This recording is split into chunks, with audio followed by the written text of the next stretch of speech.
el que sostiene todo con poder. El mar turbado puede detener en sacrificio. Él dio su vida por mí, mi esperanza está en Dios.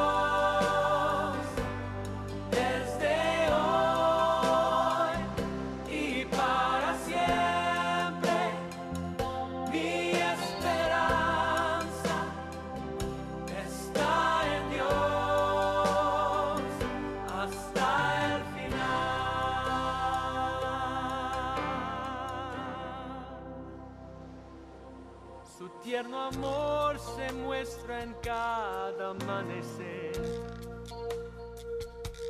que viene al quebrantado pecador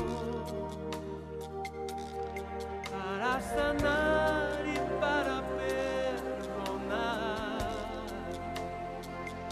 El que confía en él encontrará la paz.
Buenas tardes a todos, bienvenidos otro día más a este programa de Radio Cristiana El Camino. El teléfono de esta radio es el 963-673-969. La frecuencia es el 94.9, frecuencia modulada. Mi nombre es Fermín Nicolás Rigo y estoy presentando el programa Historia Bíblica Hoy. En la historia de la Biblia aprendemos que Dios quiere que nosotros sepamos lo que Él mandó y que su iglesia esté preparada para su regreso, escudriñando sus enseñanzas y ponerlas por obras en nuestras vidas. El propósito del programa está en Juan, capítulo 17, versículo 3, que dice: y esta es la vida eterna, que te conozcan a ti, el único Dios verdadero, y a Jesucristo, a quien has enviado. Maranata, Jesús viene pronto. El tema de hoy es el tema de escatología. A algunos tal vez les suene un poco raro el nombre de escatología, pero quiero dar a entender lo que dice el diccionario.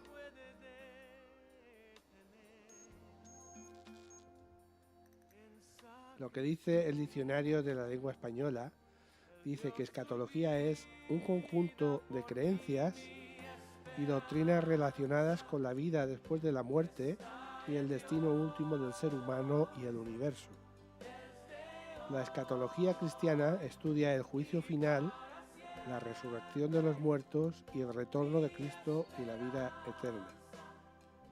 Esto es la escatología, es decir, estudiando las últimas profecías de la Biblia. Dios dirige la historia hacia el cumplimiento definitivo de sus propósitos para la creación, de manera que la escatología bíblica no se limita al destino del individuo, tiene que ver con la consumación total de la historia del mundo, hacia la cual se dirigen todos los actos redentores de Dios en la historia. La doctrina de las últimas cosas trata del futuro del individuo como de los destinos eternos de la humanidad, así como en general del desarrollo del plan profético de Dios a través de la historia. Como dice la Biblia en Apocalipsis, al final del Apocalipsis, Dios dice que hará cielos nuevos y tierra nueva. Entonces, por eso la escatología llega hasta el final de la historia. Dios va a cambiar todas las cosas al final de la historia. Jesús también habló y enseñó que habría un final de la historia, y la última revelación se la dio a Juan.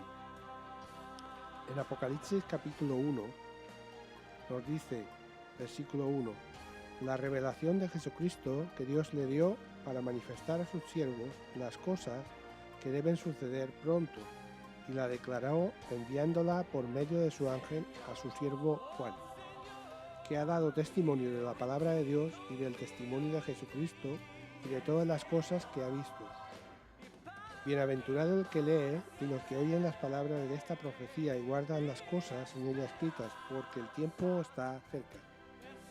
Y en el versículo 19 de este mismo capítulo le dice a Juan, escribe las cosas que has visto y las que son y las que han de ser después de estas. Es decir, toda la historia, como ya he dicho varias veces, está escrita desde el principio hasta el final de los tiempos. La escatología es, sin caer en la teología de la predestinación, que muy a menudo se ve enfrentada con la responsabilidad y el libre albedrío del hombre, podemos afirmar enfáticamente que ante un Dios eterno, el pasado, el presente y el futuro simplemente existen. Debemos tomar en cuenta que el soberano Rey, en su infinita sabiduría, señorío y impotencia, siempre reveló por anticipado sus planes a la humanidad, es decir, siempre le dijo lo que iba a pasar. En Deuteronomio 29:29 nos dice, las cosas secretas pertenecen a Jehová, nuestro Dios, mas las reveladas son para nosotros y para nuestros hijos, para siempre, para que cumplamos todas las palabras de esta ley. Es decir, a Moisés ya le estaba diciendo que hay cosas que pertenecen al Señor, pero hay cosas que se las reveló a él y poquito a poco se las iba revelando a sus siervos hasta el día de hoy. En Isaías capítulo 42, versículo 9, nos dice, he aquí se cumplieron las cosas primeras y yo anuncio cosas nuevas antes que salgan a luz y yo os las haré notorias, es decir, yo os las haré saber. Hay cosas que se cumplieron, pero hay cosas nuevas y antes de que salgan a la luz, antes de que salgan y el hombre vea las señales, Dios ya las hace saber a sus siervos. Pero no solo esto, sino que el Señor se encarga de hacer que su palabra y sus promesas imperecederas se cumplan en el tiempo exacto y nos encomienda a nosotros, sus hijos y siervos, anunciar sus propósitos eternos al mundo entero. Es decir, que nosotros, los que estudiamos la profecía, los que estudiamos la palabra de Dios y los que sabemos todas esas cosas, debemos anunciarlas al mundo. El mundo se piensa que ese mundo nunca va a terminar, pero ese mundo tuvo un principio y va a tener un final, porque el Creador así lo designó. En Jeremías capítulo 1, versículo 12 me dice, y me dijo Jehová, bien has visto, porque yo apresuro mi palabra para ponerla por obra. Y en Isaías capítulo 44, versículo 7, dice, ¿y quién proclamará lo venidero, lo declarará y lo pondrá en orden delante de mí, como hago yo desde que establecí el pueblo antiguo? Anúncienles lo que viene y lo que está por venir. Es decir, Dios le dice a Isaías que anuncie lo que viene y lo que estaba por venir. Los designios eternos del Señor, tanto los remotos como los futuros, se revelan sobrenaturalmente desde el libro de Génesis. Moisés narra en sus primeras páginas un hecho sucedido miles de años antes de su nacimiento. Habló de la creación. Uno entonces se pregunta, ¿cómo puede ser posible que alguien pueda describir un hecho tan anterior en el tiempo con la claridad tan precisa, cuando ni siquiera había nacido para verlo? La respuesta es simple y compleja al mismo tiempo.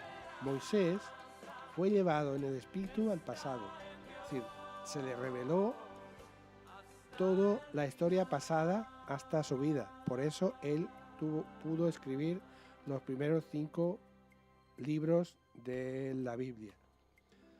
Vamos ahora al otro extremo. El apóstol Juan, en el libro de la Revelación o Apocalipsis, describe como testigo presencial hechos que aún no han transcurrido en la historia humana. Debemos tomar en cuenta que Juan vivió antes de cumplirse el primer siglo de la era cristiana.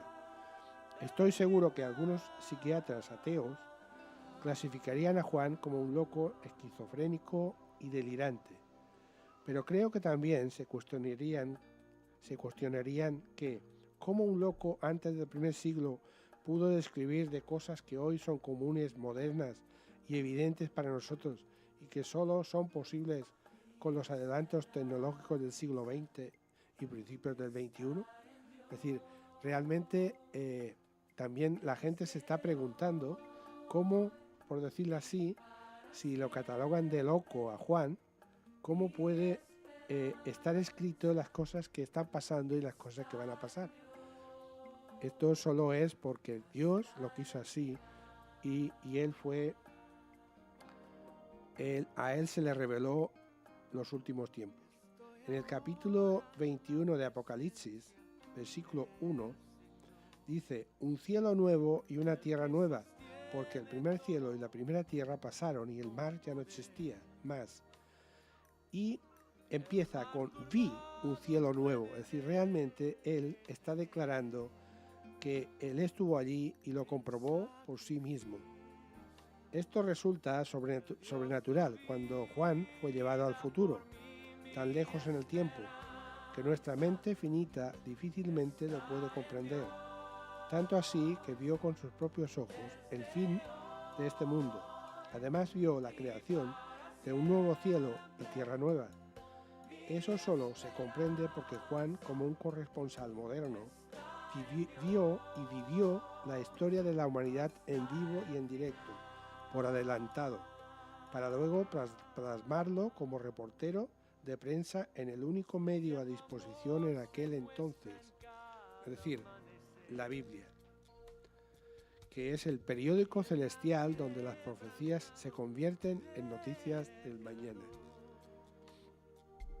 Ejemplo, el agricultor sabe muy bien que si se tarda demasiado en recoger la cosecha, los frutos que ya están maduros pueden podrirse en el mismo árbol.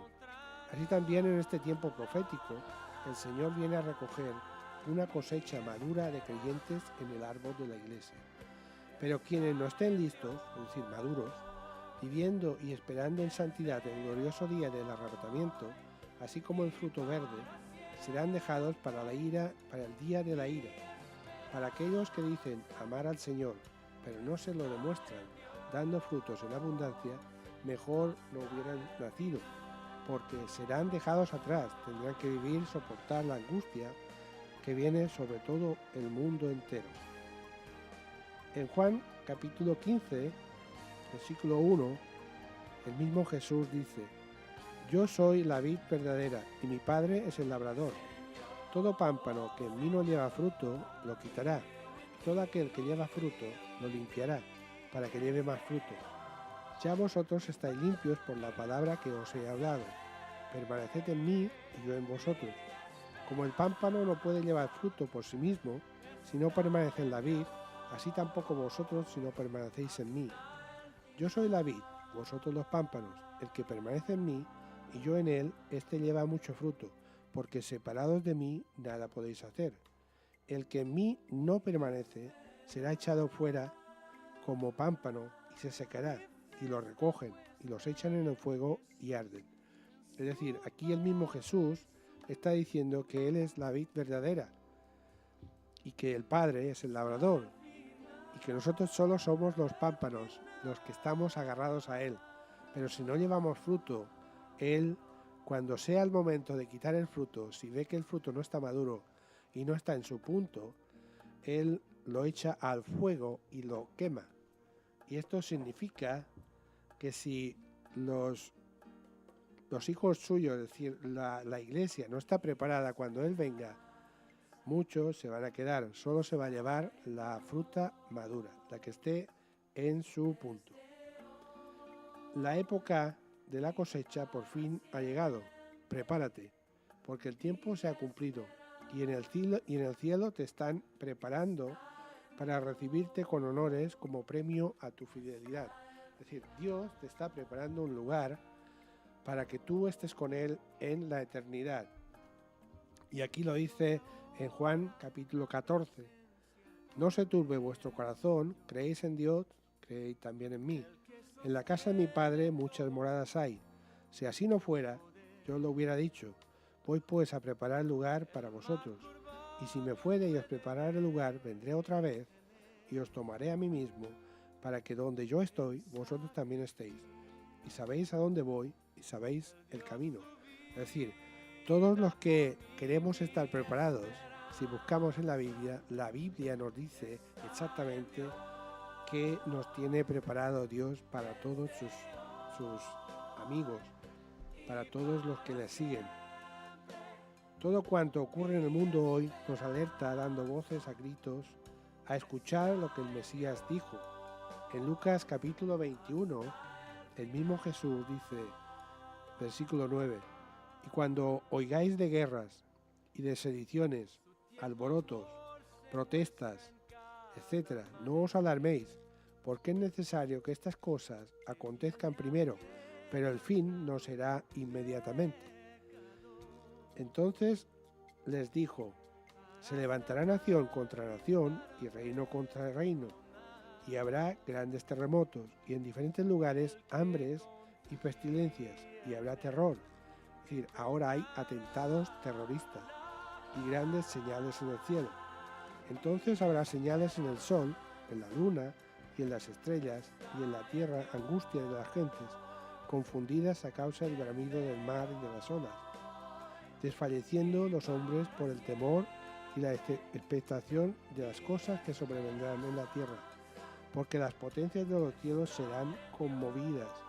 El cambio climático, ese calor tan fuerte que hay, que hoy en la televisión estaban diciendo que desde que empezó este siglo, el cambio climático, la temperatura ha experimentado un aumento exagerado. Estos son señales. Entonces dice el 27, entonces verán al Hijo del Hombre que vendrá en una nube con poder y gran gloria. Esto es el arrebatamiento de la iglesia. Y cuando estas cosas comiencen a suceder, erguíos y levantad vuestra cabeza, porque vuestra redención está cerca.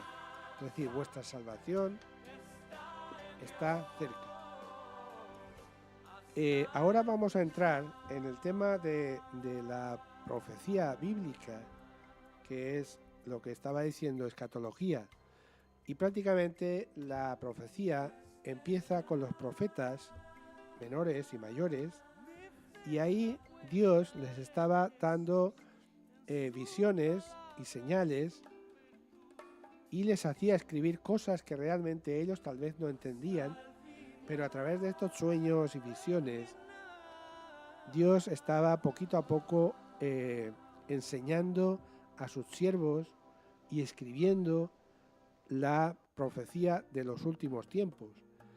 La profecía prácticamente la podemos empezar en un libro que es el libro de Daniel, que es un libro prácticamente casi el total de profecía. Y podemos verlo de una manera que es el transcurso de la historia que estamos viviendo ahora. Poquito a poco lo iremos viendo. Es decir, transcurría una noche como muchas en la casa real de Babilonia. El rey Nabucodonosor Dormía plácidamente hasta que de pronto una visión impresionante interrumpió su reposo y perturbó su tranquilidad inmediatamente.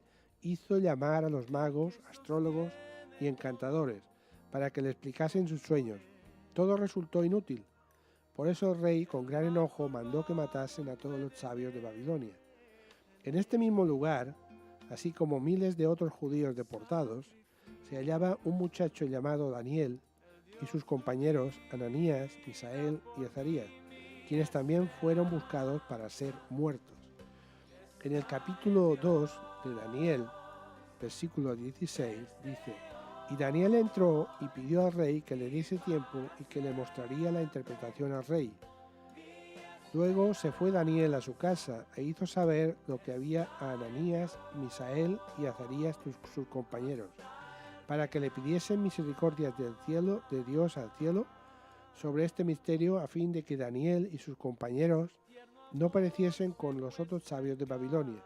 Entonces el secreto fue revelado a Daniel en visión de noche, por lo cual bendijo Daniel al Dios del cielo. Tras recibir de parte de Dios la revelación del sueño, Daniel rápidamente se fue al palacio real de Babilonia para detallarle la visión y su interpretación al ofuscado y tirano rey, Nabucodonosor, quien por aquel entonces dirigía los rumbos del que fuera en ese momento el imperio más poderoso del mundo. Es decir, que la primera revelación que dio, se la dio prácticamente, la revelación no, el sueño se lo dio al rey Nabucodonosor.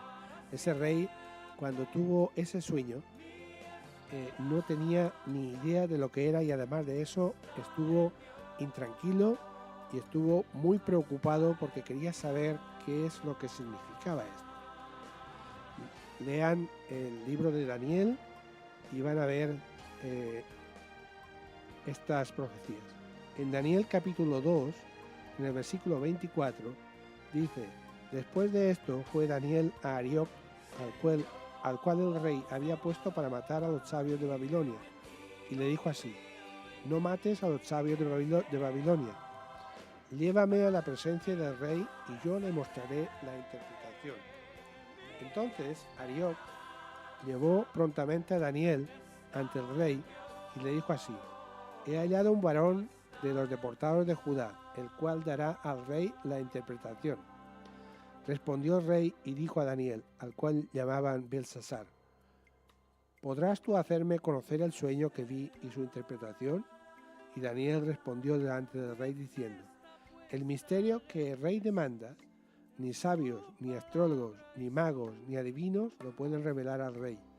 Pero hay un Dios en los cielos, el cual revela los misterios, y él ha hecho saber al rey Nabucodonosor lo que ha de acontecer en los postreros días.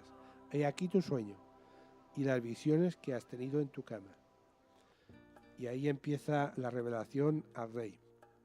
Dice: Estando tú, oh rey, en tu cama, te vinieron pensamientos por saber lo que había de ser en lo porvenir, y en lo que revela los misterios te mostró lo que ha de ser.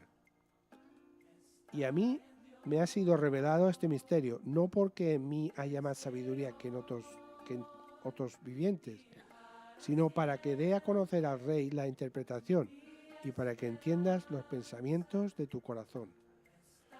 Esta, sin dudas, es una de las profecías de las Escrituras que más contundentemente trae revelación en todo lo concerniente a los designios del Señor para la humanidad, y nos brinda a su vez la explicación más clara de la sucesión de los imperios que rigieron en el pasado y que presidirán en el futuro cercano, los rumbos de la historia humana hasta el fin de los tiempos. Es decir, esa revelación que le dio al rey Nabucodonosor es la historia hasta el fin de los tiempos, y eso lo vamos a ir viendo, analizando seguidamente. Daniel capítulo 2, versículo 31 dice: Tú, oh rey, veías, y he aquí una gran imagen. Esta imagen, que era muy grande y cuya gloria era muy sublime, estaba en pie delante de ti, y su aspecto era terrible. La cabeza de esta imagen era de oro fino, su pecho y sus brazos de plata, su vientre y sus muslos de bronce, sus piernas de hierro, sus pies en parte de hierro y en parte de barro cocido. Estabas mirando hasta que una piedra fue cortada, no con mano humana, e hirió a la imagen en sus pies de hierro y de barro cocido y los desmenuzó. Entonces fueron desmenuzados también el hierro, el barro cocido, el bronce, la plata y el oro, y fueron como tamo, es decir, como polvo, de las eras del verano, y se los llevó el viento sin que de ellos quedara rastro alguno. Mas la piedra que hirió a la imagen fue hecha un gran monte que llenó toda la tierra. Este es el sueño, también la interpretación, de él diremos en presencia del rey. Después de explicarle al rey la visión, Daniel le interpretó y describió su cumplimiento histórico y profético, como podemos analizar a continuación. Daniel, inspirado por el Señor, anunció uno por uno los surgimientos de los imperios más poderosos e influyentes de la humanidad, que vio pasar a lo largo de su historia por el planeta Tierra. Antes de entrar en el sueño de Nabucodonosor, veamos cuáles son los 7 imperios que han transcurrido a través de la historia. En total son 7 imperios. Los pasados son el imperio egipcio, que fue un gran imperio, el imperio asirio, el imperio babilónico, el imperio medo-persa, el imperio griego y el imperio romano. Todos prácticamente han desaparecido, menos el imperio romano. El imperio romano aún está presente. Después vamos a analizar y veremos cómo es esto. Y el último, que aún no ha empezado, es el imperio del anticristo, que es el futuro cercano. Daniel anuncia primero a Nabucodonosor que su imperio se hallaba representado precisamente por la cabeza de oro que había visto en sus sueños. Ese imperio que le profetizó Daniel llegaría a su fin abruptamente y sería sometido por un imperio más débil, el imperio medo-persa. En el capítulo 2 de Daniel, en el versículo 37, dice: Tú, oh rey, eres rey de reyes, porque el Dios del cielo te ha dado reino, poder, fuerza y majestad. Y donde quiera que habitan hijos de hombres, bestias del campo y aves del cielo, Él los ha entregado en tu mano y te ha dado dominio sobre todo. Tú eres aquella cabeza de oro. Y después de ti se levantará otro reino inferior al tuyo. Es decir, y poco tiempo después, el rey Belsasar, sucesor de Nabucodonosor, organizó un banquete en su palacio y era como costumbre, se embriagaron sin límites. En este estado, el rey ordenó que le trajesen los vasos de oro que habían sido llevados a Babilonia durante la invasión de Jerusalén y que eran utilizados en el sacerdocio judío en el templo de Jerusalén para realizar los sacrificios en honor al Señor. Este rey, con desparpajo, mandó que le sirvieran vino en estos sagrados utensilios, acto que de inmediato desató la ira del Señor, decretándose en ese momento la destrucción del imperio babilónico.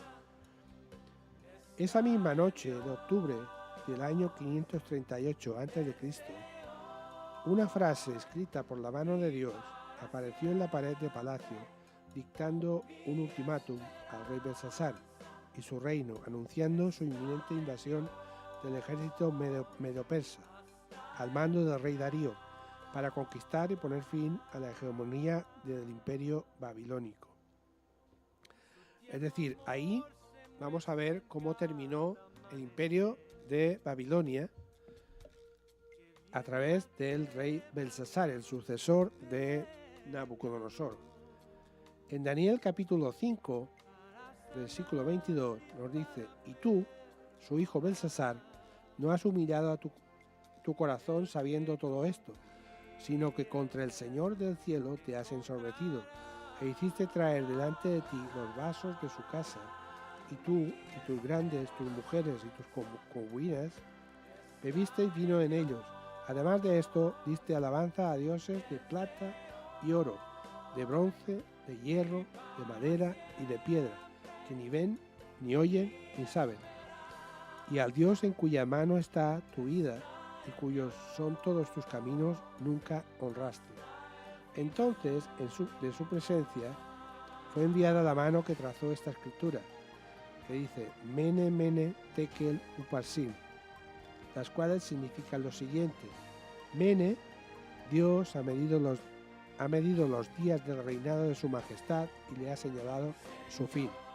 Tekel, su majestad ha sido pesado en la balanza y pesa menos de lo debido. Uparsin, el reino de su majestad ha sido dividido y será entregado a medos y persas. La misma noche fue muerto Belsasar, rey de los caldeos. Es decir, que ahí terminó el imperio babilónico y terminó porque el rey Belsasar profanó, por decirlo así, los utensilios del templo de Jerusalén, que Nabucodonosor los había traído a Babilonia, pero no los había utilizado, los tenía ahí reservados. Pero el rey Belsasar los quiso utilizar para sus grandes fiestas. Y ahí Dios puso fin a este imperio. En Jeremías capítulo 25 nos dice, toda esta tierra será puesta en ruinas y en espanto, y servirán estas naciones al rey de Babilonia 70 años. Y cuando sean cumplidos los 70 años, castigaré al rey de Babilonia y a aquella nación por su maldad, ha dicho Jehová, y a la tierra de los caldeos, y la convertiré en desiertos para siempre. Es decir, aquí en Jeremías ya estaba profetizado que al final de los 70 años Dios castigaría al rey de Babilonia y castigó al rey Belsasar. Vamos a entrar en la segunda parte de la estatua, que es el pecho de plata, que significa que es el reino de los medos y los persas. En Daniel capítulo 2 dice, y después de ti se levantará otro reino inferior al tuyo, y luego un tercer reino de bronce, el cual dominará sobre toda la tierra. Este imperio medo-persa conformó grandes ejércitos a lo largo de su desarrollo histórico, incluyendo aquel que movilizó el rey Artajerjes para su exitoso ataque contra Grecia. Los historiadores griegos comentaron que al ejército persa, de más de 1 millón de soldados, le tomó un día entero desfilar ante el trono del rey Artajerjes, y solo después de 207 años los medo-persas fueron vencidos por los griegos en la batalla de Arbela, en el año 331 a.C. Vamos a poner un poco de música y seguimos.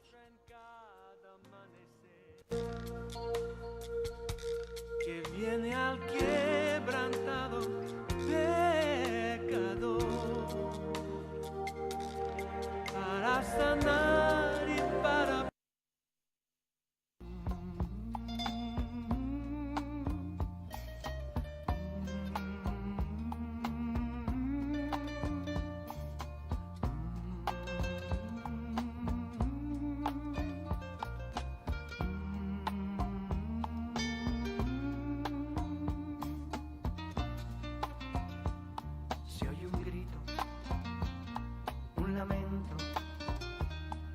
sollozo. Mucha gente está alarmada. ¿Qué ha pasado? Se preguntan ¿qué ha pasado en el mundo?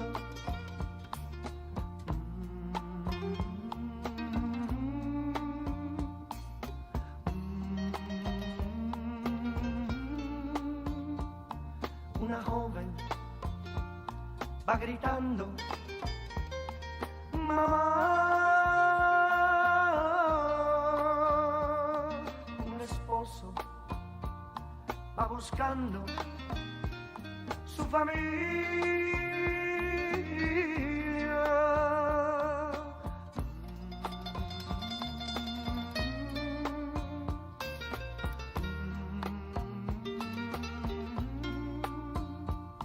Unos dicen que una nave, mucha gente se llevó. Pero escuchen, a lo lejos alguien grita,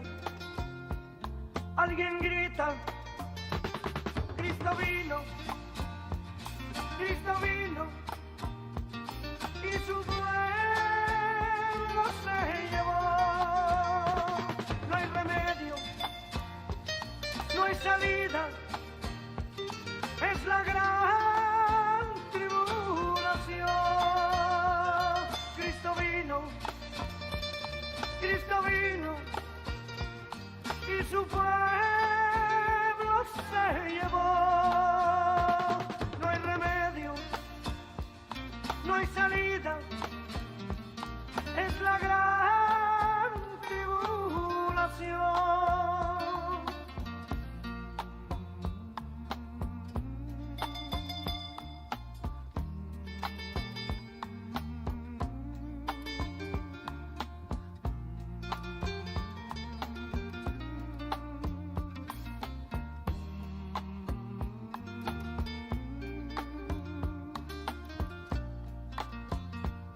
Se oye un grito, un lamento, un sollozo.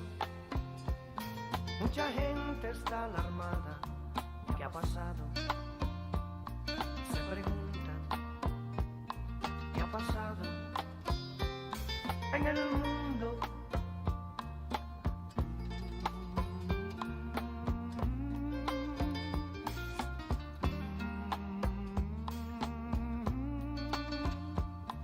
Una joven va gritando, mamá.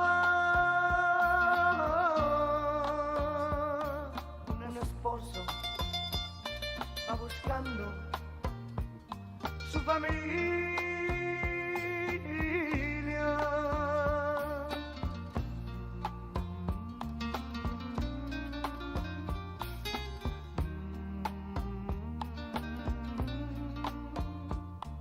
Unos dicen que una nave, mucha gente se llevó.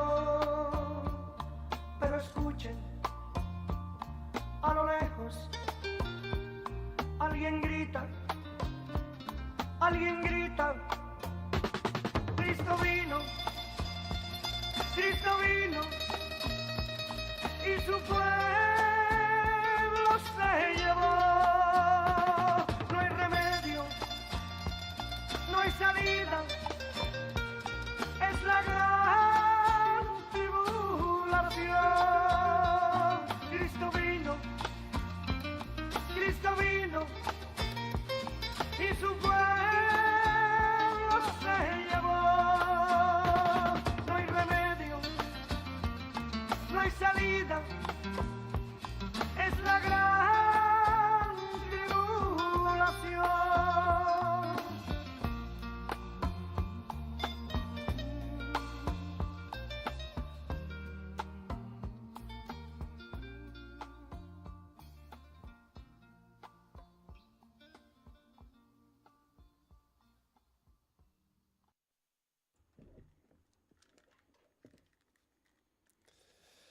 Bien, estamos otra vez en el aire y ahora quiero dar un saludo especial a mi amigo y hermano del puerto de Sagunto, Julián, que me estará escuchando, de la Iglesia Bautista del puerto de Sagunto, y también al pastor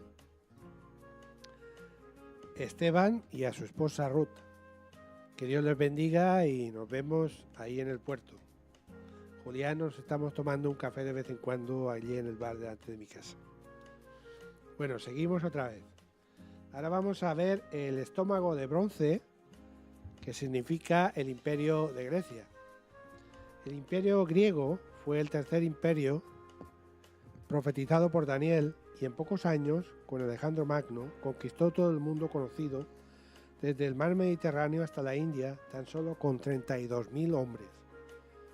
En Daniel capítulo 2, versículo 39, dice: y después de ti se levantará otro reino inferior al tuyo, y luego un tercer reino de bronce, el cual dominará sobre toda la tierra. Flavio Josepo, Josefo, un gran historiador judío contemporáneo del apóstol Pablo, escribió en su libro Antigüedades de los Judíos que las profecías de Daniel salvaron de la destrucción de Jerusalén, cuando el sumo sacerdote salió al encuentro de Alejandro Magno, quien venía con la intención de destruir la ciudad, puesto que los judíos se resistían a entregar la ciudad de Jerusalén. Cuando el sumo sacerdote, vestido con la túnica blanca, le dio encuentro, Alejandro Magno se sorprendió, pues el sumo sacerdote le explicó que las profecías de Daniel habían anticipado que él vendría en este tiempo a Israel. Al escuchar las noticias de estas profecías, el rey Alejandro Magno ingresó al templo judío de Jerusalén y adoró al santo y bendito rey, el Dios de Israel, y ordenó que no se destruyera ni la ciudad ni el templo judío. La historia debía seguir su curso predeterminado por el soberano Dios del universo, y tras la muerte de Alejandro Magno, el imperio griego se dividió en 4 partes, como lo profetizó Daniel. Yo les animo a que lean el libro de Fabio Josefo, Antigüedades de los Judíos, que es historia del tiempo de Israel. Yo lo he leído y es muy bueno. En Daniel capítulo 8, versículo 8 dice: «Y el macho cabrío se engrandeció de sobremanera, pero estando en su mayor fuerza, aquel gran cuerno fue quebrado y en su lugar salieron otros 4 cuernos notables hacia los 4 vientos del cielo». Y en el versículo 20 dice: «En cuanto al carnero que viste, que tenía 2 cuernos, estos son los reyes de Media y de Persia. El macho cabrío es el rey de Grecia, y el cuerno grande que tenía entre sus ojos es el rey primero. Y en cuanto al cuerno que fue quebrado, le sucedieron 4 en su lugar. Significa que 4 reinos se levantarán de esa nación, aunque no con la fuerza de él». Aquí prácticamente esta profecía ya estaba diciendo que el reino de Grecia, después de un tiempo, sería dividido en 4, y eso ya estaba previsto y así fue. Los 2 más grandes reinos en los cuales se dividió Grecia fueron Egipto y Siria. Y el general Seleuco, hubo 4 sucesores de Alejandro Magno. El general Seleuco Nicanor tomó para sí el reino del norte, Siria y Babilonia, incluido Israel. El general Ptolomeo tomó Egipto, y Seleuco y Ptolomeo se disputaban Israel. El general Silimaco tomó Macedonia y el general Casandro tomó Grecia. En aquella época, Antíoco IV, más conocido como Antíoco Epifanes, descendiente de Seleuco, atacó Jerusalén despiadadamente, matando a miles de judíos, y profanó el templo de Jerusalén al sacrificar un puerco, es decir, un cerdo, un animal abominable para los judíos sobre el altar del templo. Este hecho desató la ira del Señor y del heroico pueblo de judío, que con Judas Macabeo y sus descendientes, los asmoneos, se alzaron en armas contra los griegos, y con la ayuda del Señor de Israel lograron no solo repeler la invasión, sino que luego de varios años de batalla, Israel logró su independencia total en esa rebelión. De esta insurrección y victoria judía sobre Antíoco Epifanes y los griegos, queda como recuerdo la fiesta de Hanukkah, fiesta de las luces o fiesta de la dedicación, que se celebra fervientemente en el mes de Kisley en el calendario hebreo, más o menos a mediados de diciembre. En ella se recuerda a los pocos judíos, pero valientes hombres, que vencieron a los griegos, reconstruyeron el altar del templo e hicieron nuevos utensilios para la casa del Señor. Jesús también celebró esta fiesta judía. En Juan capítulo 10, versículo 22, nos dice: «Celébrase en Jerusalén la fiesta de dedicación. Era invierno, y Jesús andaba en el templo por el pórtico de Salomón. Es decir, Jesús también celebraba esta fiesta judía. Los griegos dominaron durante prácticamente 100 años, y luego fueron derrotados por el joven Imperio Romano, quien posteriormente conquistó todas las costas del mar Mediterráneo y parte de Europa. Esto está significado en la estatua de Nabucodonosor con las piernas de hierro, que es el Imperio Romano. Ellos sometieron a los griegos, que con su filosofía y mitología pasaron a la historia, arrebatando el mundo para el Imperio Romano. En el capítulo 2 de Daniel, versículo 40, nos dice: y el cuarto reino será fuerte como hierro, y como el hierro desmenuza y rompe todas las cosas, desmenuzará y quebrará todo. Es un reino representado por dos piernas de hierro, las cuales simbolizan la división tras el reinado del emperador Constantino. Aquel imperio se fragmentó en dos partes: Imperio Romano de Occidente y el Imperio Romano de Oriente. Es decir, al cabo del tiempo, el imperio era tan grande que se fragmentó, se dividió en dos. Y ahora vamos a ver esta división.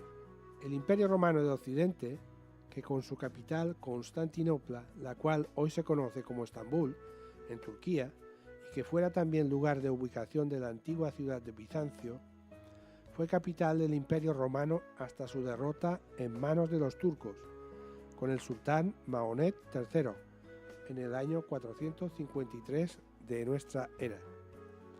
El Imperio Romano de Oriente, con su capital Roma, fundada según la leyenda en el año 753 a.C. por Rómulo y Remo, dos niños abandonados que fueron amamantados por una loba. Esta fracción del Imperio Romano fue derrotada por los bárbaros en el año 476 después de Cristo, pero esto es solo una leyenda. Roma es el cuarto imperio profetizado por Daniel. Este empezó como una pequeña e insignificante ciudad-estado que rápidamente se levantó sobre toda Italia en el siglo III a.C. Los césares o emperadores romanos sometieron una por una a las naciones que se interponían en su camino.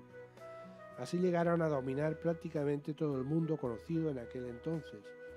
Y en el año 65 a.C., las legiones romanas, al mando del general Pompeyo, conquistaron primero Siria y luego se dirigieron a Judea y a la ciudad santa de Jerusalén. Las legiones romanas del general más invicto de Roma asediaron Jerusalén durante más de 3 meses. El número total de muertos en el bando de Aristóbulo fue de aproximadamente 12.000 judíos, tal y como lo cuenta Flavio Josefo en su obra Antigüedades de los Judíos, en el libro 14 y capítulo 4. Dice: de los judíos cayeron 12.000, pero los romanos muy pocos, y no se cometieron daños insignificantes en el templo en sí, que en épocas anteriores había sido inaccesible y visto por nadie, pues Pompeyo entró y no pocos de aquellos que estaban con él. Fueron también y vieron lo que era lícito que viera cualquier otro hombre distinto a los sumos sacerdotes. No sé si se acuerdan que en el templo de Jerusalén, más adelante de según qué lugar, no podía entrar gente más allá de los sacerdotes, pero ellos pudieron entrar hasta donde se les permitía la ley de los judíos. En aquel templo estaban la mesa dorada, el sagrado candelabro y los recipientes para libaciones y una gran cantidad de especias. Y además de estos había tesoros, 2.000 talentos de dinero sagrado, pero Pompeyo no tocó nada de esto, debido a su consideración hacia la religión, y en este punto también actuó de una manera que era merecedora de su virtud, es decir, él se limitó a las tradiciones judías. Al día siguiente, porque él tenía temor al Dios, a los dioses, pero prácticamente a ese Dios que adoraban los judíos en este templo. Al día siguiente dio la orden a aquellos que estaban a cargo del templo que lo limpiaran y que llevasen las ofrendas que la ley exigía a Dios. Y restauró el sumo sacerdocio de Hircano, tanto porque le habían dado resultado útil en otros aspectos y porque dificultó que los judíos del país dieran ayuda a Aristóbulo en su guerra contra él. Según cuentan los historiadores, la sangre en Jerusalén durante esta cruel invasión corría hasta la altura de los tobillos. Los hebreos sacrificaron hasta el último de sus soldados tratando de resistir el ataque de los romanos que luchaban para ingresar al templo. A través de la historia podemos ver que el reino que más territorio dominó durante tanto tiempo sin interrupción fue el Imperio Romano. Este imperio desmenuzó a todos los pueblos que encontró en su camino y los sometió. Si bien el viejo Imperio Romano parecía indestructible, quedó sepultado debido a gravísimas crisis internas. Roma y la vida de sus emperadores llegó a ser conocida por su gran inmoralidad. Según los historiadores, los emperadores practicaban grandes orgías como norma de vida y entretenimiento. El apóstol Pablo, preferentemente a los pecados del pueblo, escribió. En Romanos capítulo 1 estamos viendo lo que Pablo escribió sobre estos pecados. Dice el versículo 22, profesando ser sabios, se hicieron necios. Es decir, ese imperio, profesando ser fuerte, ser sabio, se hicieron necios. Y cambiaron la gloria del Dios incorruptible en semejanza de imagen de hombre corruptible, de aves, de cuadrúpedos y de reptiles, por lo cual también Dios los entregó a la inmundicia, en las concupiscencias de sus corazones, de modo que deshonraron entre sí sus propios cuerpos, ya que cambiaron la verdad de Dios por la mentira, honrando y dando culto a las criaturas antes que al Creador, el cual es bendito por los siglos. Amén. Por esto Dios los entregó a pasiones vergonzosas, pues aún sus mujeres cambiaron el uso natural por el que es contra la naturaleza.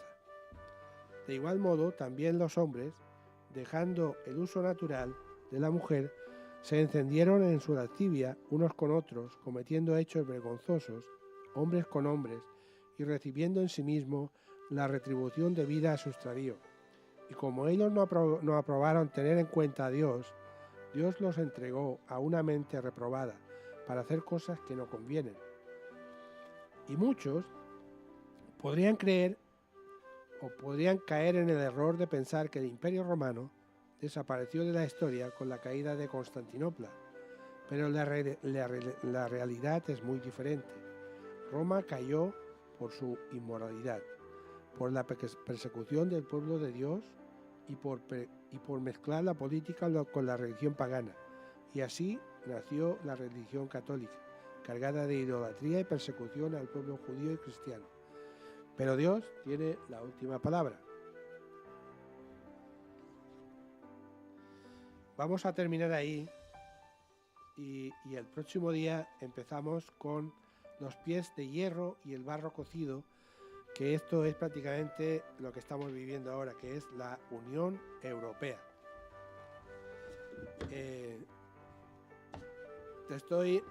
Querido amigo, querida amiga que me estás escuchando, como hemos estado hablando del tiempo del fin, es decir, la escatología, que es lo que define el tiempo del fin, estamos en unos tiempos peligrosos, tiempos que estamos viendo desastres naturales y también guerras, hambres, pestes, también disensiones. Los gobiernos no se ponen bien entre todos, es decir, no hay una conexión que realmente tiene que haber. Pero todo eso lo vamos a ver en el próximo programa, porque, como dijo Pablo, dice, ya está en acción el misterio de la iniquidad. Y el misterio de la iniquidad que está funcionando ahora, iniquidad significa, y eso está en el diccionario, dice injusticia o gran maldad en el mundo en el modo de obrar. Es decir, en el modo de obrar que tenemos ahora, nadie piensa en Dios, nadie busca a Dios, sino que cada uno busca su propio bien. Y eso lo estamos viendo ahora. Por eso yo te animo a buscar la Biblia. Empieza con el libro de Daniel, como estamos hablando ahora, y ahí empezarás a ver esas profecías. Yo no he ido detallando capítulo por capítulo, porque dentro de la profecía también está la vida del mismo Daniel, lo que le pasó. Y Daniel fue fiel a su Señor. Y Dios le profetizó las cosas del fin. Por eso ahora quiero terminar con una oración. Señor, te damos gracias, Señor, por este tiempo. Gracias, Señor, por haber podido compartir ese tiempo de estudio. Es un tiempo que realmente, como me he dicho, es un tiempo es un tiempo peligroso, un tiempo en el que estamos en los últimos días, Señor. Yo te pido que tú, Señor, te manifiestes, Señor, en tus siervos, en aquellos que te están buscando, en aquellos que están estudiando tu palabra, Señor, y que tu palabra, Señor, sea manifiesta, Señor, en todos los lugares que se necesitan, Señor. Te pedimos, Señor, que también haya bendición para el pueblo de España, Señor, porque también necesitamos que tu palabra, Señor, también sea manifiesta en este pueblo, Señor, igual que todas las naciones. Te damos gracias, Señor, por esta radio, Señor, por este medio de difusión. Te pido, Señor, que bendigas a todos los que están trabajando ahí y que también a todos los que vienen a compartir la palabra, Señor. Te pido que también todos los que escuchen, Señor, también se entreguen a ti y vengan a ti, Señor, porque tú quieres todo lo mejor para todos tus hijos, Señor. Te damos gracias, Señor, por todo, en el nombre de tu Hijo Jesús. Amén. En sacrificio, Él dio su vida por mí, mi esperanza está en Dios. Desde hoy y para siempre, mi esperanza está en Dios. Hasta el final,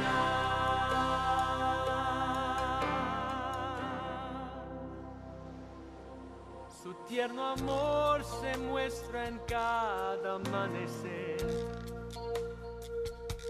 que viene al quebrantado pecador, para sanar y para perdonar. El que confía en Él encontrará